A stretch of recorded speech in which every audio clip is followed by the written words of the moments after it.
Joshua Cribbs turns disaster into a score! Ugly, misformed little creature who has no purpose here, no meaning. I am a human being.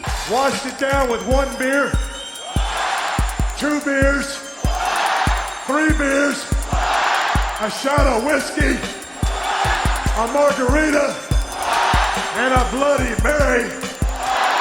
And I said, Stone Cold, why have one when you can have them both? Swung out and drilled! Deep right center!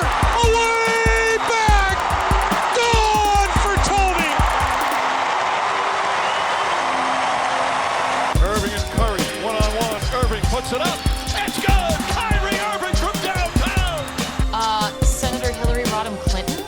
Awful. How is she awful? Hates freedom. And now, Any Given Podcast with your hosts, Brendan Ward and Ethan Simpson. Iguodala to Curry, back to Iguodala, up for the layup! Oh, blocked by James! LeBron James with the rejection! Hello, and welcome back to another fantastic episode of Any Given Podcast. I'm one of your co-hosts, Ethan Simpson, sitting here with Brendan Ward. And let me tell you what, we have a fantastic deal for you. We have our numbers don't lie. The B is a 6. You can kind of get that already by now. They are available where at? KentStagePosters.com. That is KentStagePosters.com. You're going to want to hop on that before football season starts. You don't want to be the last person in your group to have it. It's going to be a hot item. Yeah, you never want to be last in line, right? Who wants to be last to the latest trend, especially when Baker Mayfield has the season? Hey, a certain football team in a certain city that's certainly close to us went to the divisional round last year, and we're only getting better. Sorry, Daryl Ryder, I said it. We're only getting better. Yeah, screw that. Throw the Phantom out of the window. You know what I'm saying? This is our show. Right. I'll do what I want. Yeah. But yeah, only getting better. What else can they get at KentStagePosters.com, though? At KentStagePosters.com, you can get an assorted amount of almost any of your favorite posters from one of your favorite shows at the Kent Stage. You can get multiple Todd Rundgren posters.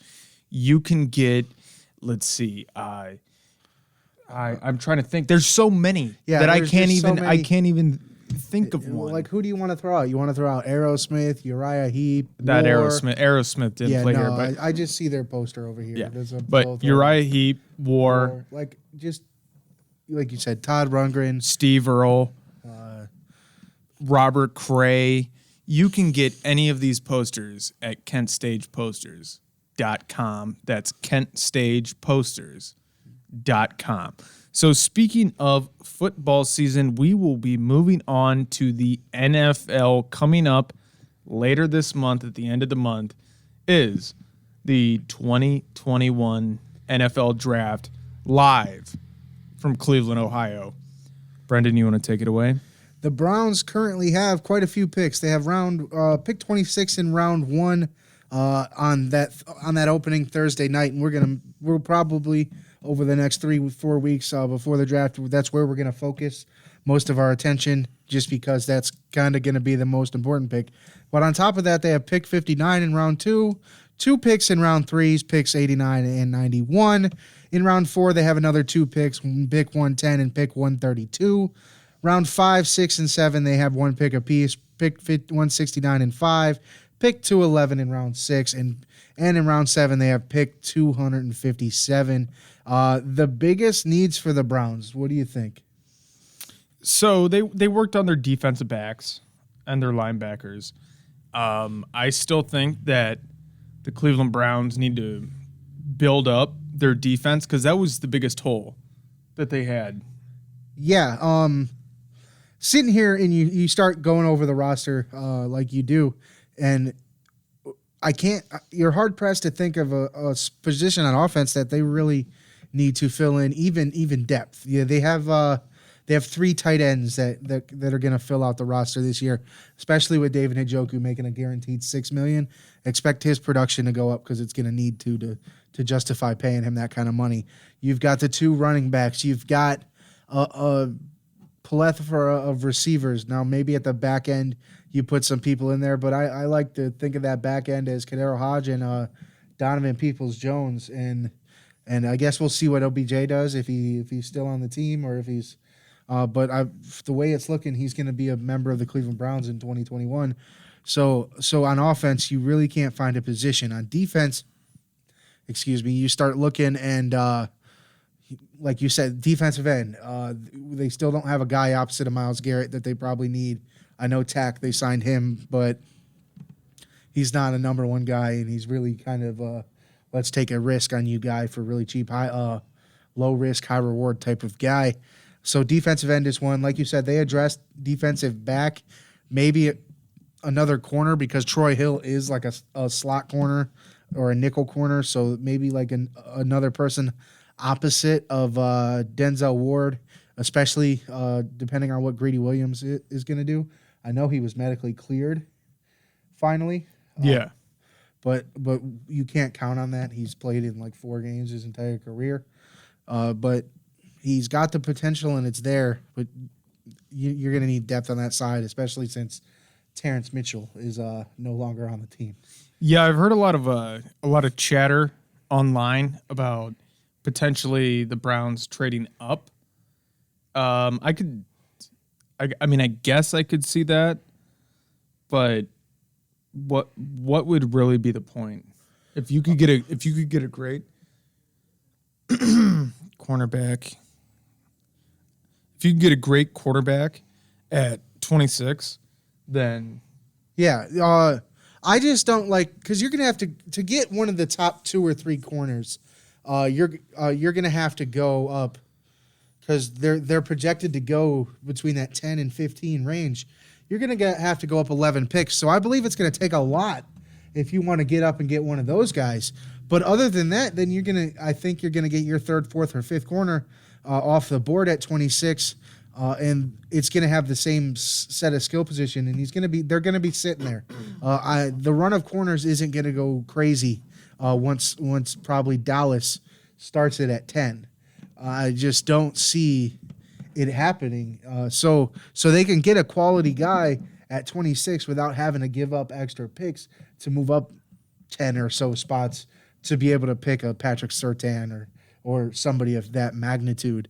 When really, like, you take a step back and you get somebody who's pretty much just as good, wasn't in the same spotlight at 26 because you're those 3 through 10 guys are all kind of the same guy, skill set wise and stuff like so. Like moving up for what, basically? Like moving up for what?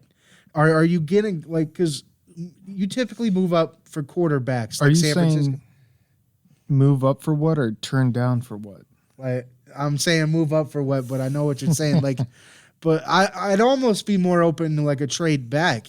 If there's any time in my lifetime where the Browns didn't need a 1st round pick, it's in 2021, especially if they can trade 6 spots back with, I don't know, New York or something at the top end of that 2nd round.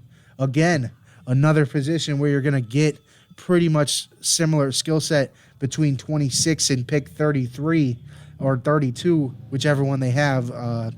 Should be 34 if I do the math correctly. And you're going to get the same type of guy. You're not going to get linebacker and corner. While corner is a very highly paid position, linebacker really isn't. So like there's very few times where it's justified picking a linebacker that high. You've got is it Devin White in Tampa Bay? Devin White's in Tampa Bay because Devin Bush was in Pittsburgh. He's not anymore. No, Bud Dupree left. Devin Bush is still there. So like Devin White justifies a top 10, top 15 linebacker pick, but other than that, who else has in the last 5 years a top 15 linebacker? Roquan Smith, but even there's question marks there. Like he's good, but he's not Devin White. So linebacker is kind of. I don't know if you're picking a linebacker in round 1. Yeah. Excuse me. Pardon me. Yeah. That's kind of the one thing, like you said, with the first round. What do we really do here? I see a lot of people, like I said, there's the rumors online that they might trade up. But there's also, they're thinking of taking the guy from Tulsa, the edge rusher, or the guy from TCU. Pardon me, I cannot remember their names at this exact moment. But what I want to get into is going down into the later rounds. I'm talking 110th, 132nd, 169th, 211th, and 257th. Do you think they're going to be trading these away? Potentially. I think you could find, honestly, it might be one of the few times we ever see a GM during draft day trade for active players. Because I feel like Andrew Berry's in a position where, it's Phil Holes now. They're number 2 in the AFC. Yeah. They are. Because I don't know how you feel about after the season this year, but if the Browns pull off that win at Kansas City, they were playing in the Super Bowl, especially the way Buffalo played Kansas City the next week. Absolutely. So and the Browns in the free agency are the team that had the best free agency. I think they're one of the few teams in the AFC period that made a step forward. Mm-hmm. You could say that Tampa Bay might win free agency because they brought back every single person from a Super Bowl run. So, and that's very highly never really happens. So you could say maybe they won free agency, but then you've got the Browns, who are, like I said, one of the few teams in the AFC you can point at and be like, yeah, they got better. Because they brought in John Johnson, the number 1 cornerback on the market, Troy Hill, who grades out as a top 5 corner every single year he's played. Just stuff like that. So yeah, you could see them trading those later round picks, or it's not, or we could see a situation where it's just for the first time ever the Browns are picking best available. Yeah. See, what I was thinking is, so in those later rounds, round 4 down to 7, you could see them even backing up their offensive line. Yeah, and their defensive line, things like that. Just getting backup players, people that they can put on their practice squad. Yeah. That if anything, God forbid, happens, kind of like it did this year, and somebody goes down, you need to bring somebody in. You stack your practice squad. Offensive line depth is one of the most important things in the NFL. They call them a guy named Blake, the offensive guard that ended up playing in the Steelers wild card game against the Steelers. He was on the practice squad, hadn't really played ever in an actual game, gets called up to play in that wild card game. The next year, the Browns are like, screw it, we need the depth here. You played well.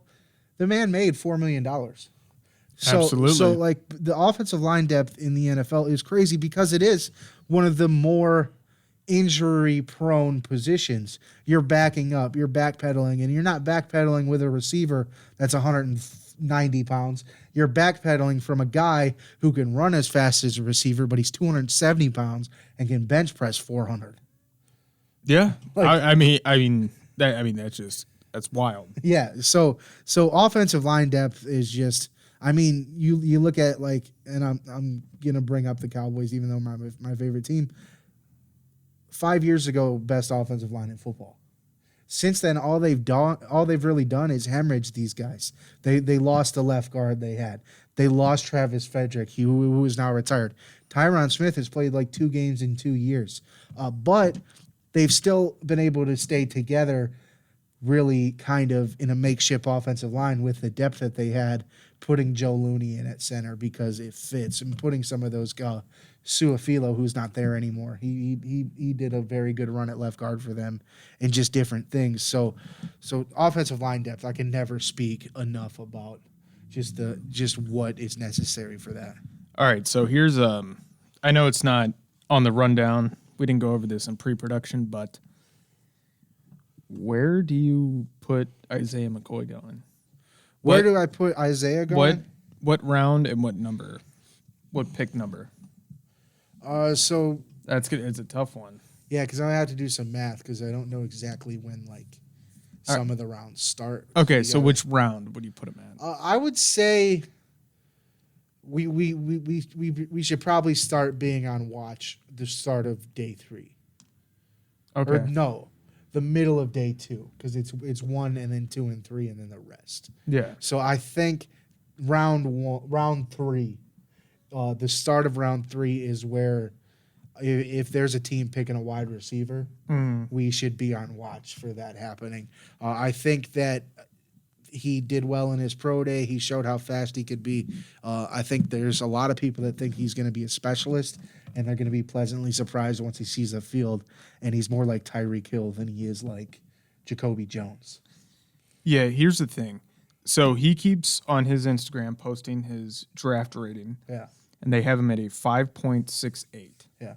He does not like that. No, he's pissed. I don't like that. It's pissed. I'm pissed about it's that. It's piss poor of an effort to even think of. But it's only because he came from a small school. All right. It's probably only because all they've really done is look at his pro day. Yeah. Like, so they see just this, and he's got the small school. He's got the small school looming over him. You know what I'm saying? Yeah. No hate towards the MAC or anything like that.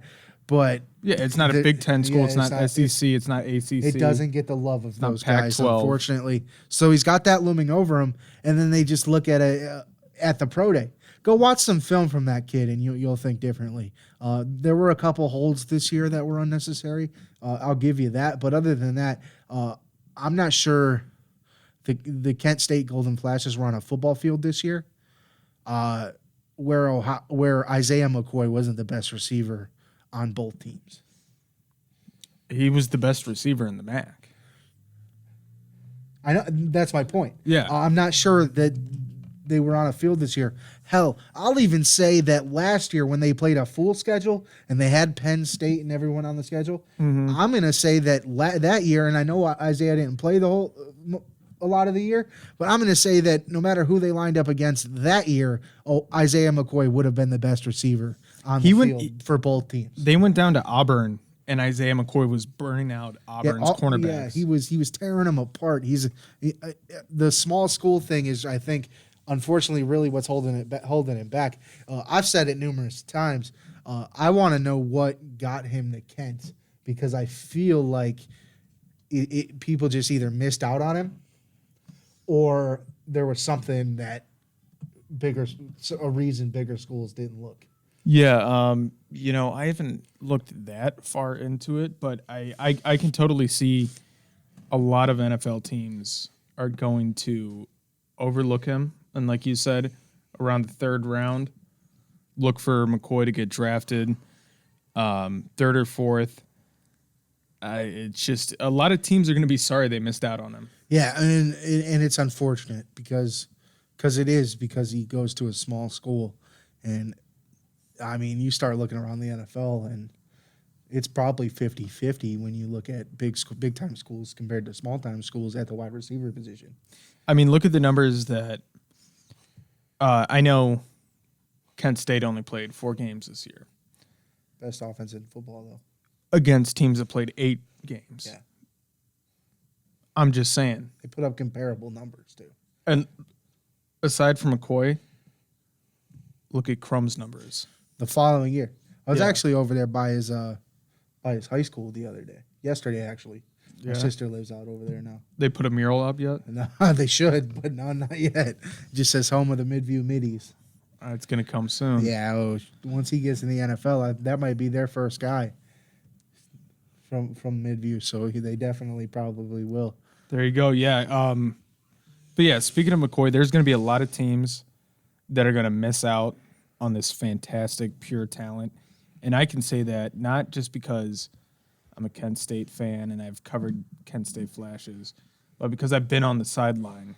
Oh, yeah. I've stood there right there watching him catch these, 45-yard bombs and making these crazy catches in the end zone. I've been right there filming it. Yeah, you've seen it in person. You told me about it. We started taking a look, and he's just been a friend of the show, and we're gonna sit here and toot his horn for as long Absolutely. as we can. Unfortunately, he could not come here a Yeah. couple weeks ago, but he was busy with his pro day. So Yeah, I it understand. I totally get it. We unfortunately caught him right around pro day. He was we had him on the phone. He was telling us some stuff I'm not going to release because that's their information. Hey, but- loose lips sink ships. Yeah, right. So that's not a friendship I'm trying to sink. So, but big things for Isaiah McCoy. Speaking of loose lips, that was Oh, just a joke. whoa! What a transition, Ethan. What the? Oh my gosh! You Go. want to go? Houston police have released that they have opened an investigation into Texans quarterback Deshaun Watson after a female filed a complaint on Friday, per ESPN's Jeremy Fowler. Watson's attorney quoted saying they will fully cooperate with the department. That was actually pretty good. It was. That was, hey. It was good, man. But oh man. All right. So, But on a real note, this is a very serious Yes. subject. He's up to 22 lawsuits now. His lawyer, Watson's lawyer, his attorney, is saying none of this is true. Two women came out today. yeah, we had the women that came out at Busby's press conference. Actually, then I'm not going to release their names, but their names were released if you want to find that information. Yeah, you can do that research yourself. They were saying that he forced them, or he had them sign a non-disclosure An NDA, yeah. agreement before he would pay them. That's what came out in the news. Like we've said the last few weeks actually, nobody really knows the truth except for the women and Deshaun Watson at this time.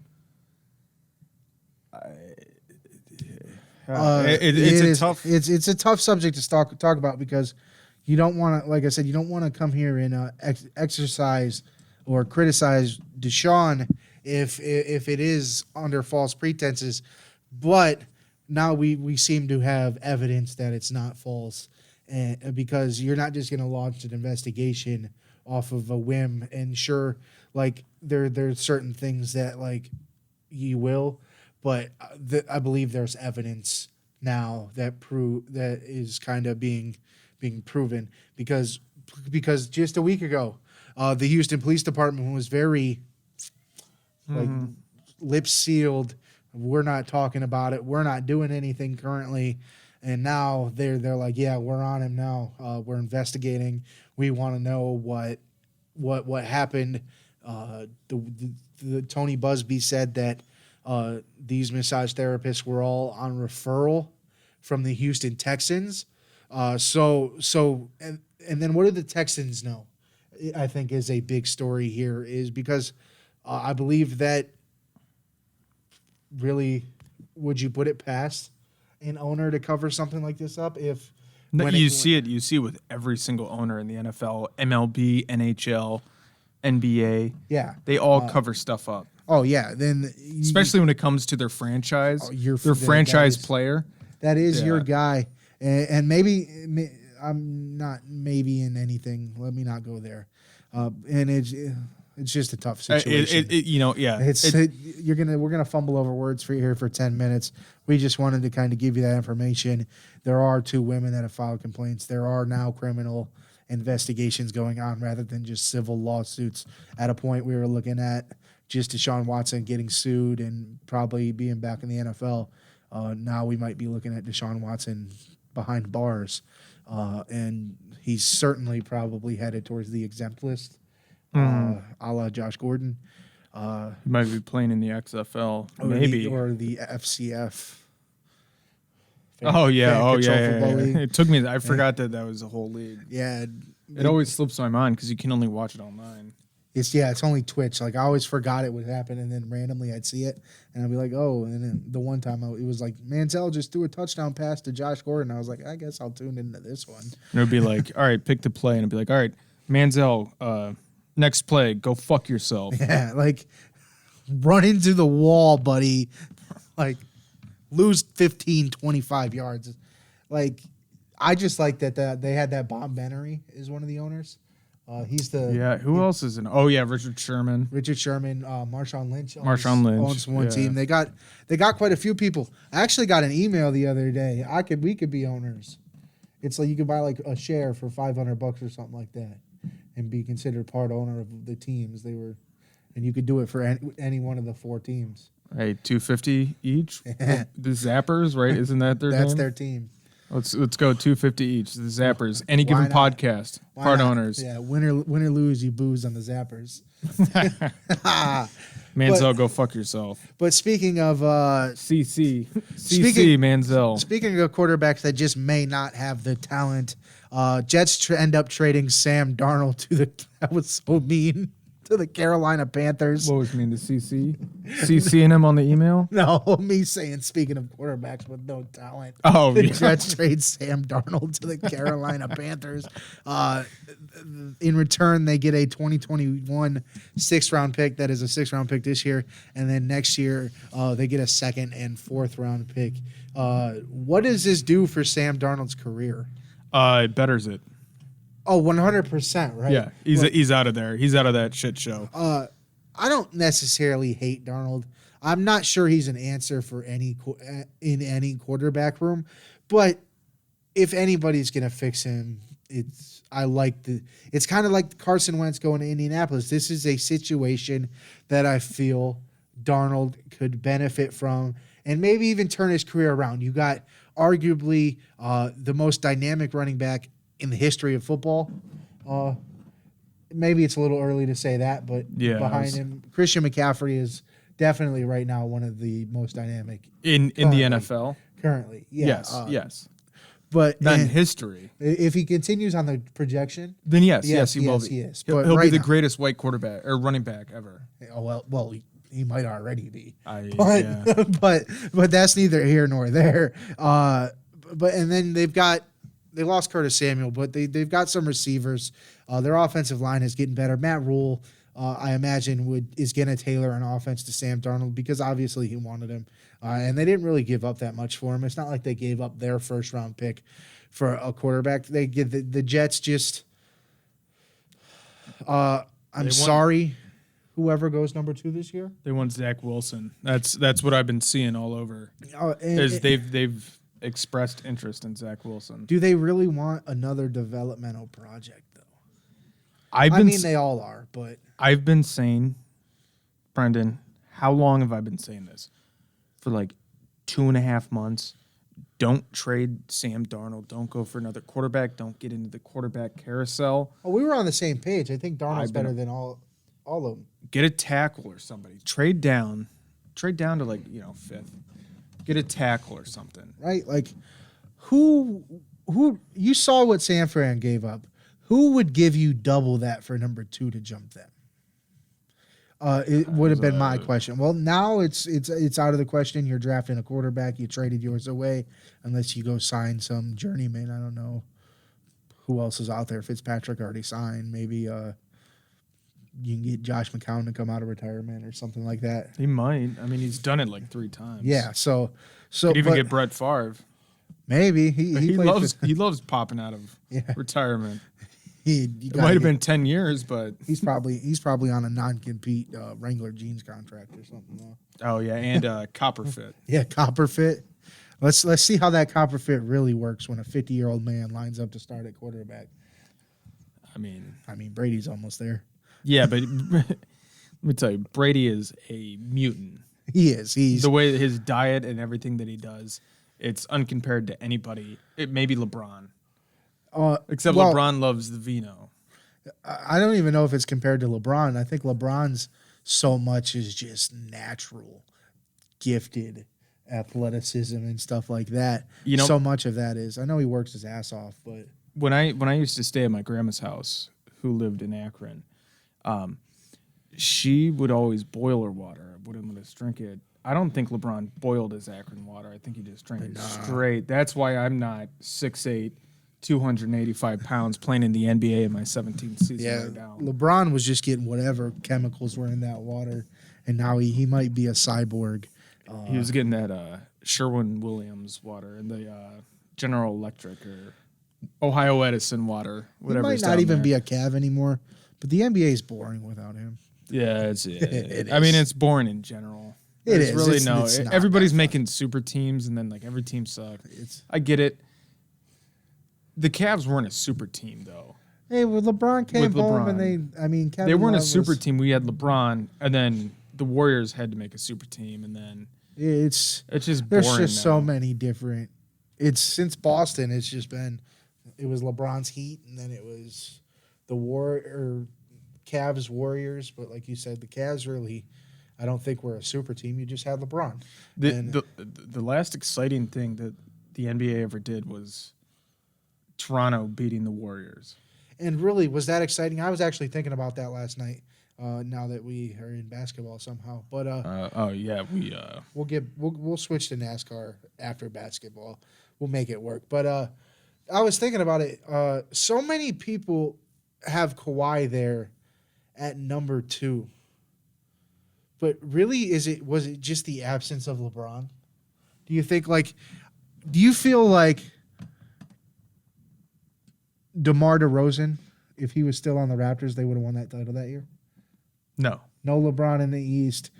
Same injuries happened to Golden State. They could have had Kawhi and DeMar. No. Well, they won the title, man. I'm saying if LeBron was still in No, I'm saying. Cleveland. I'm saying. What I'm saying. I get that. If LeBron was still in the East, they're not going to the finals. Yeah. What I'm saying is, do you think they needed Kawhi that year, or do you think if DeMar was still on that team, they still would have went to the finals because LeBron was no longer in the East? Yeah, I think so. And you know what? I think they would have won the title too, just because of the ACL tear. Yeah, to and you get the same Clay, injuries and then and the everything. Achilles to KD, and then you got Draymond Green. Yeah, that's my point. You get the same injuries and My everything. sub has more rings than yours. Yeah, right. But you just interchanged DeMar and Kawhi back. Yeah. And I think that, to me, it's a testament to LeBron, because I truly think that the Toronto Raptors were already championship built. They just couldn't get past LeBron, so they were like, well, I guess we'll try Kawhi instead of DeMar. My point being is, a lot of people have Kawhi at 2, but DeMar doesn't even crack the top 10, and I think they're the same damn person. Well, Boardman gets paid, I guess. Maybe Kawhi is better defensively, Yeah, Boardman gets paid. but I would take DeMar outside. Okay. I'm telling you, I think they're similar players. The difference is DeMar couldn't get it done because he kept running into LeBron every year. Kawhi didn't have to deal with LeBron, and then he got all those injuries in the Right. finals. In an injury path that you didn't really see since 2015, when LeBron had to go at it on his own with Matthew Dellavedova and freaking Timothy Mozgov. Timothy Mozgov, and no Kyrie or no Kevin Love. So that was just kind of what I was thinking about last night. and also the Warriors had to deal with, or they didn't have to deal with LeBron in the West because he had that trash team. He was still, he was just like, you know what? I've been to, what was that, 8 straight finals? He was like, I'm taking a break, He needed it, really. and I'm gonna go shoot Space Jam 2. That trailer released over the weekend too. We didn't mention that either, but Yeah, I'm not gonna plug that. yeah, it looked like a movie. That looks like a movie I'm not gonna watch. Yeah, I might watch it just because it's Space Jam and it's LeBron, but I don't think it looked like a good movie. The funny thing is, here's a spoiler alert for the people that have not seen the trailer. That is not Bryce in it, I was gonna and that say- is not Savannah. It's It's not Savannah playing his wife, and it's not Bryce playing his son. Is it supposed to be Bryce or is it supposed to be Bronny? Because it's neither of them. They should have used the kids. Like, are you kidding me? Like, if we're gonna have LeBron James and he's gonna Right. play LeBron James in the movie, why ain't it his real damn son do? Right, and what? I didn't want Bronny to have that exposure. He does What? Are you already. kidding? He's the highest rated player. He's already getting scouted by NBA teams. Wasn't Scottie Pippen's ex-wife trying to bang him and stuff like that. Like, are you kidding me? Your son's 16, 17. He's getting roasted online for smoking weed. It's like the story that came out when he was still with the Cavs, and it was like, I don't wear 23 because I don't want people to know who really, like, I don't want to live off my dad's legacy. Here comes number 6, LeBron James Jr. Oh, I wonder whose freaking kid that is. Right. What? Are you kidding me, bro? I might name my kid LeBron James Jr. Like, okay, that might be. They'll be like, they'd be like, huh? which one of you are James? Like, nobody. I just decided, hey, I don't want my kid to live off my legacy. Yeah, like, I don't want my kid to live off Ethan Simpson, so he's LeBron James Jr. now. We'll let him live off of his legacy. Right. All right. And speaking of LeBron James Jr., the next Cleveland Cavalier, Cavs break their losing streak Monday night with a 24-point win over the San Antonio Spurs. Darius Garland led the team with 37 points. I like Darius Garland. I like him and Colin Sexton.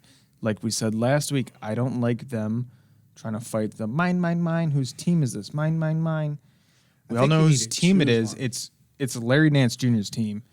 Whenever Larry Nance Jr. is out, his team isn't good. No. When he's in, they at least can win a couple games. This is Larry Nance Jr.'s team. Larry Nance Jr. wears 22. And literally in the Raptors, it was at Rocket Mortgage Fieldhouse, it says Nance 22. He's literally wearing his dad's number.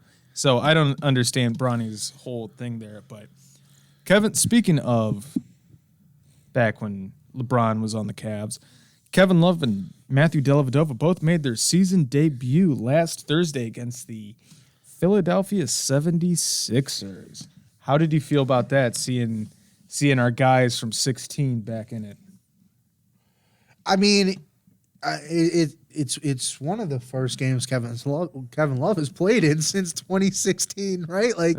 Pretty much. I mean, it seems that way. I know that's not the case because he played, I think, that almost that whole first season afterwards.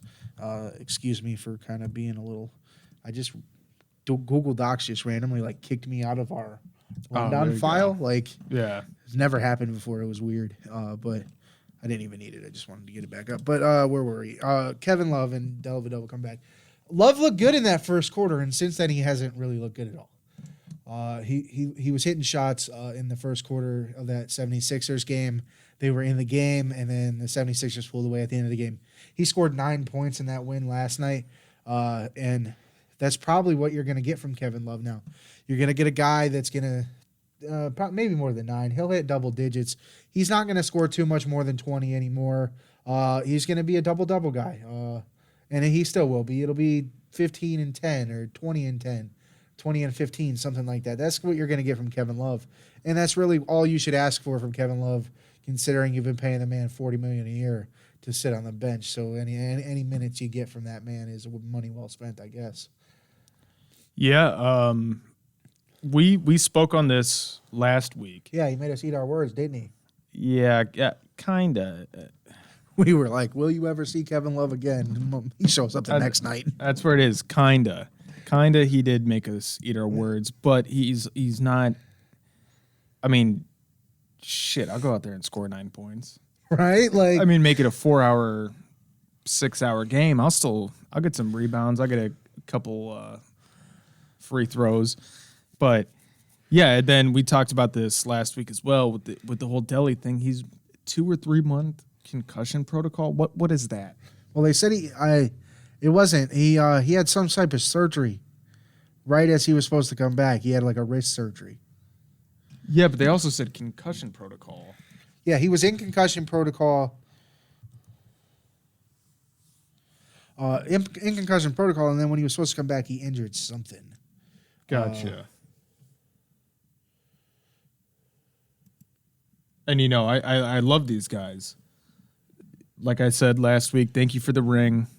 That's totally awesome. Delhi, you're just a gritty Aussie, mate. And trust me, I love me a little Australia. Give me a little platypus over there, running around. Okay, so he didn't have surgery, but he had a right high ankle sprain. Gotcha. And he got it in practice when he was trying to come back from the concussion. Okay, gotcha. So Monday night, I missed the Cavs breaking the losing streak because I did watch the Baylor Bears win the NCAA Men's National Championship, beating Gonzaga 86-70.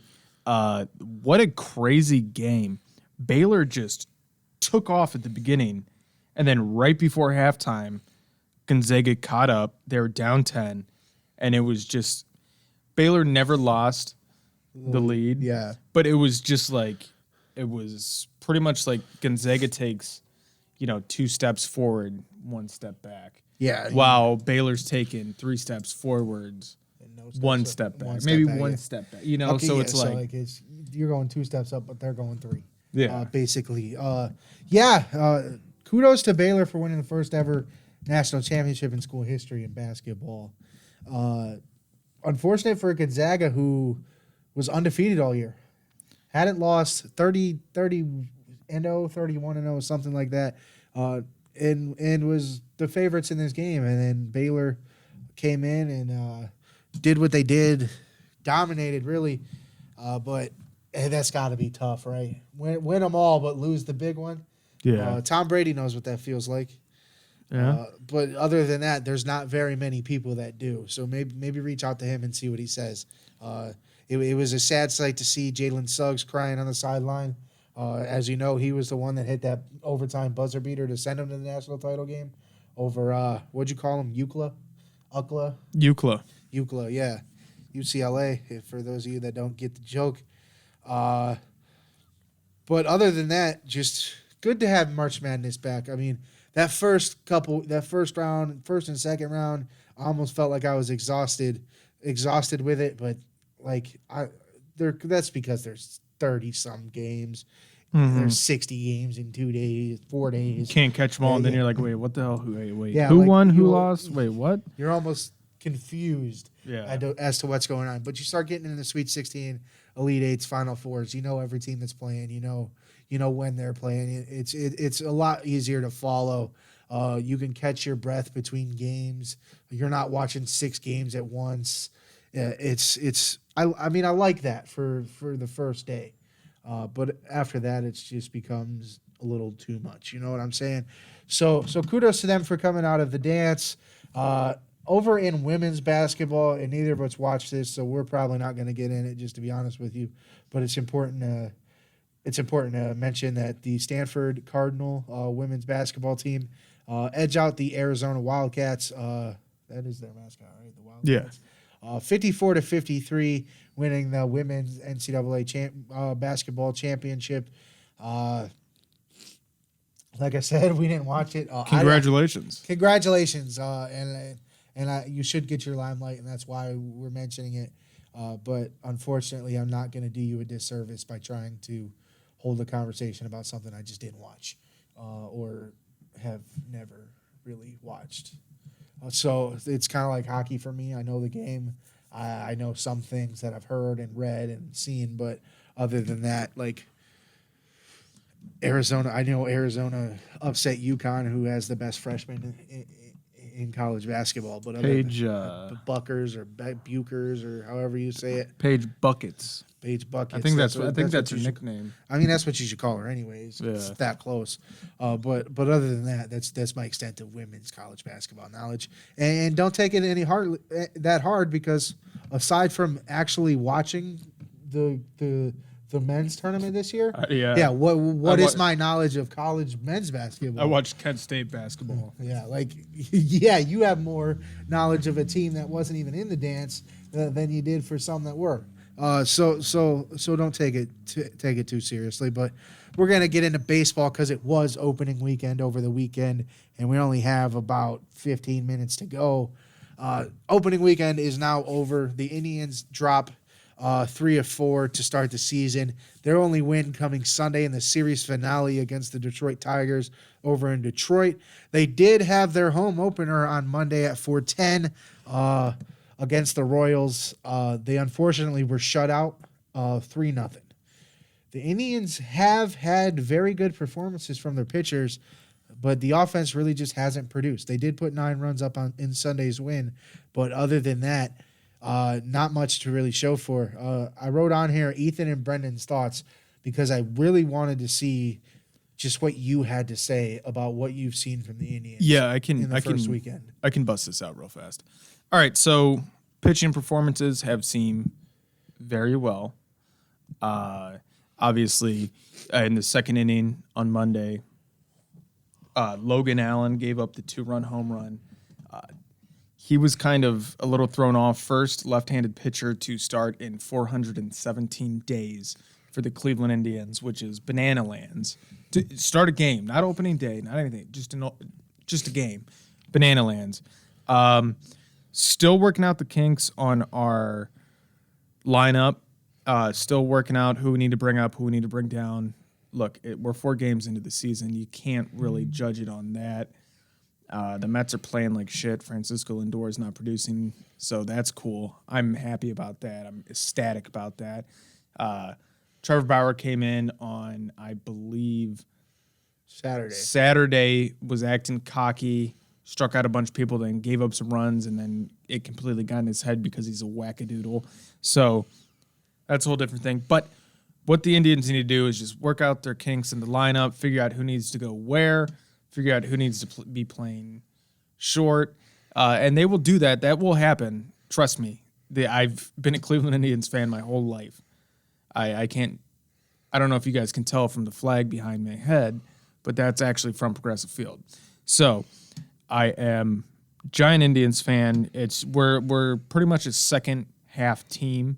Always have been. We've always played like trash in the beginning because you come from Arizona where it's almost 90, dry heat, to what was it? 48 degrees on Monday for opening day, and then it was snowing in Detroit for their opening day. Yeah, it was like 30 degrees in a blizzard. It was terrible. When Miguel Cabrera hit that home run, you couldn't even see the ball. Yeah, so they'll work it out. Just sit back, they'll work it out.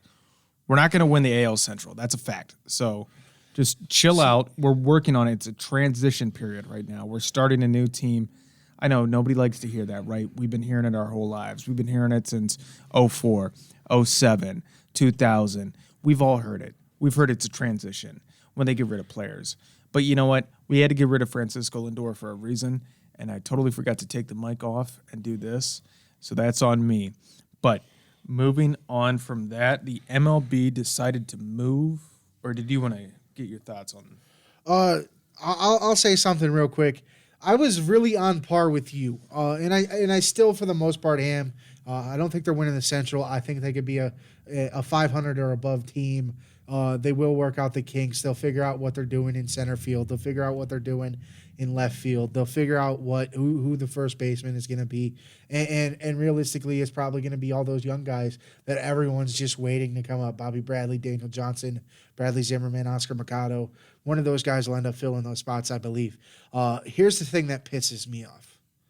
We are 4 games in, and I just had to spend an hour and a half driving here, listening to nothing but beat reporter after beat reporter talking about how, it's time. Ramirez has to go. The Indians aren't that good.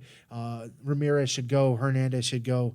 And I get, like, there may be a time in a situation where that's going to be the case.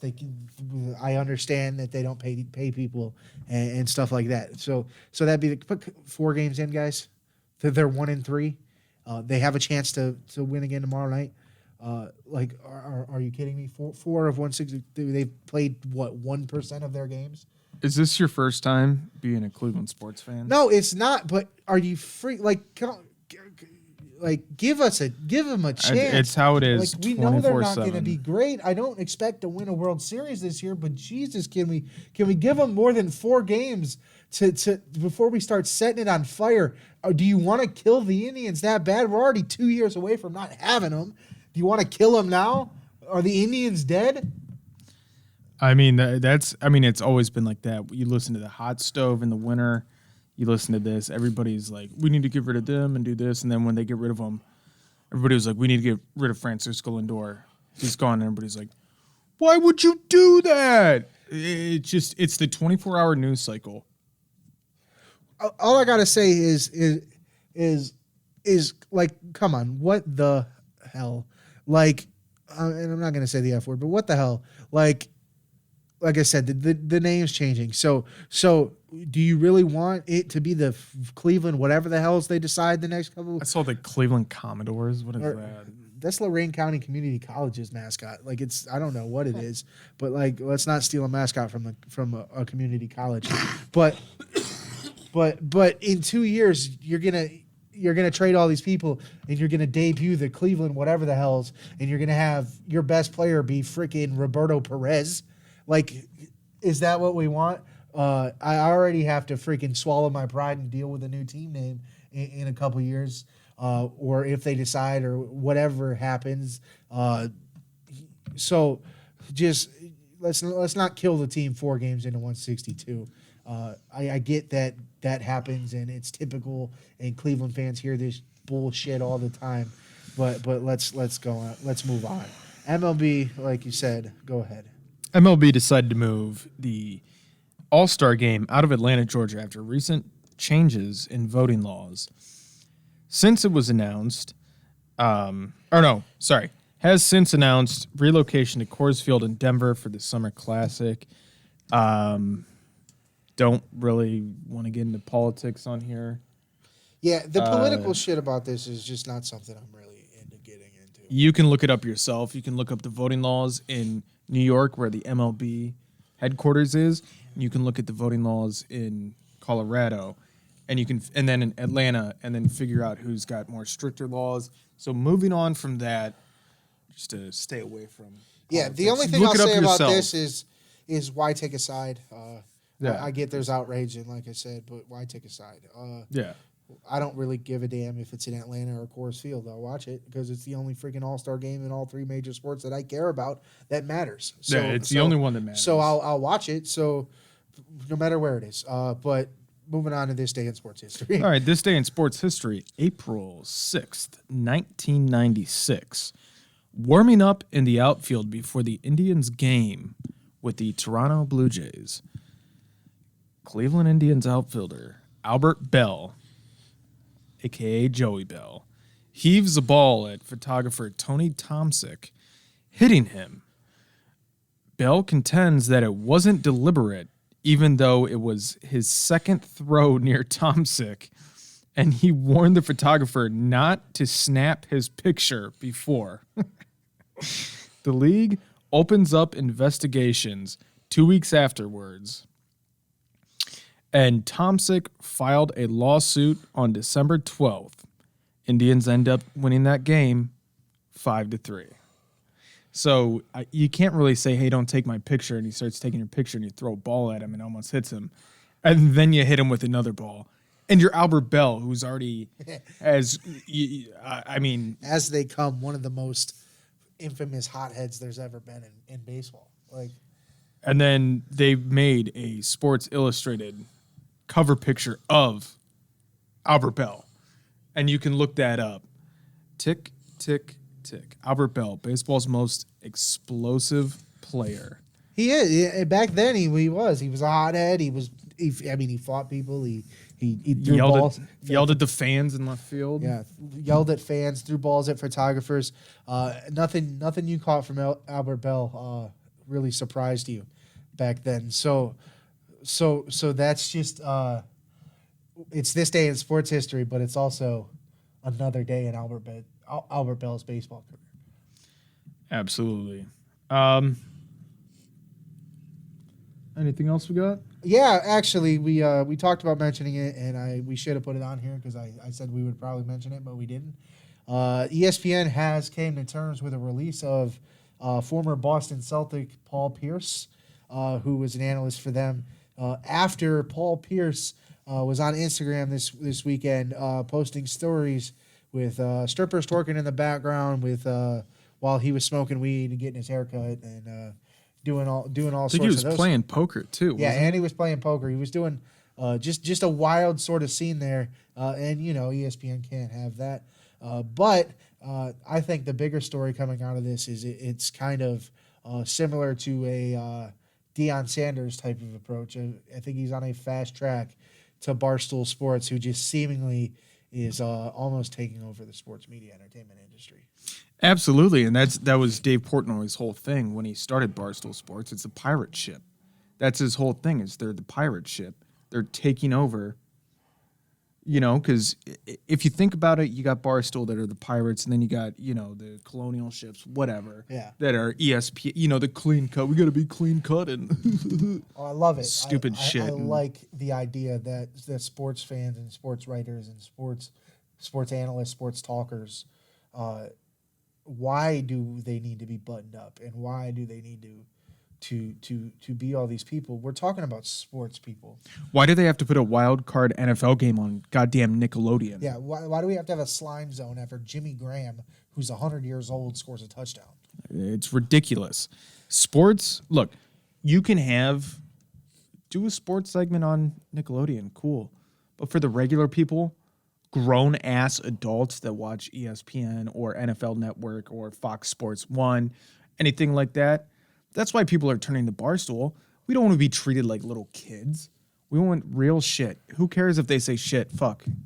God damn. Yeah, I like just Big Cat, another guy there who, I mean, he's not Prez, but he's possibly one of the most famous or biggest sports personalities there is. Big right? Cat? Like, yeah, he is, and it's just and he's not up here in this episode of the top 10. The LA Lakers, LeBron James catches an alley-oop from Anthony Davis. He's up there. This friggin' alley-oop from Anthony Davis just called from LeBron James was the shit, man. Look at this. Like, that's what we want to hear. We just want down-to-earth guys doing that, and it's really exciting to see Barstool Sports taking over. Hater love Paul Pierce. Here's the one thing, and I'm gonna say that I don't want Bomani Jones and Pablo Torre and all these people with Harvard degrees and shit telling me what I should think about sports. Like, Pablo Torre is the most cockiest asshole on ESPN, and that's a fact. Pablo Torre is probably the cockiest asshole on ESPN ever, and he's on like every single show, and they ruined Highly Questionable. Highly Questionable, the only reason people watched it is because of Poppy. Oh, see? Yeah. Or no. Yeah. That was cool. The only reason I watch Highly Questionable is because I'm in love with Katie Nolan. That's the only reason that I watch that. But Pablo Torre always talks about, I got a degree from Harvard. I got a degree from Harvard. Hey, I went to Harvard. Shut the fuck up, nerd. I'll shove you in a goddamn locker right now. And like I said, on that note, it's just kind of, I get the degrees are a resume builder and stuff like that, but I want the guy who's going to sit there with beer, coffee in his hand and tell me how the Yankees sucked yesterday. I don't want the guy that's going to have the T-shirt and tie on and start telling me how the Yankees manager sucked yesterday. I want the real deal. The OPS percentage on that was I want this guy telling me they sucked because Aaron Judge couldn't hit a ball and he struck out 4 times. Or I want to make fun of people that aren't good at baseball. I don't want to. You ask 90% of baseball players what half of those acronyms mean. They have no clue because they're there to play the goddamn sport. The only reason I know what WAR means is because I heard it on the radio once. Like, it's wins above replacement, and what does that even mean? Like, I know ERA. Earned run average. Like, there's some that are like there that we know, but like, why is OPS on base percentage? Why isn't it OBS? Are we on OBS right now? No, we're on Audition. Gotcha. So yeah, we did it a little differently. But other than that, what do you got? We got anything else? I don't believe so. All right, where can they follow you? You can follow me on Twitter at ETHSimpsonCGOD. You can follow me on Instagram at ETHSimpson. You can follow my main man at... on Twitter at BWardCLE, on Instagram, B.Ward52. Do not forget to follow the podcast on Twitter at PodcastGiven, Instagram at AnyGivenPodcast, Facebook.com/AnyGivenPodcast. Do not forget to click that subscribe button on the YouTube. Hit it down there. It's real easy. Hit a like button while you're there. It's going to take you 2 seconds to do both. If you want to comment, another 5 seconds, less than 10 seconds after watching the video, as I keep hitting the microphone for some reason. But whatever. You know what I'm saying. Thank you for tuning in to this episode of Any Given Podcast. Back in the studio down here at the Kent stage, looking at the remodel going on. You guys are going to love it. It's going to be fantastical. Fantastical. God bless. Stay blessed.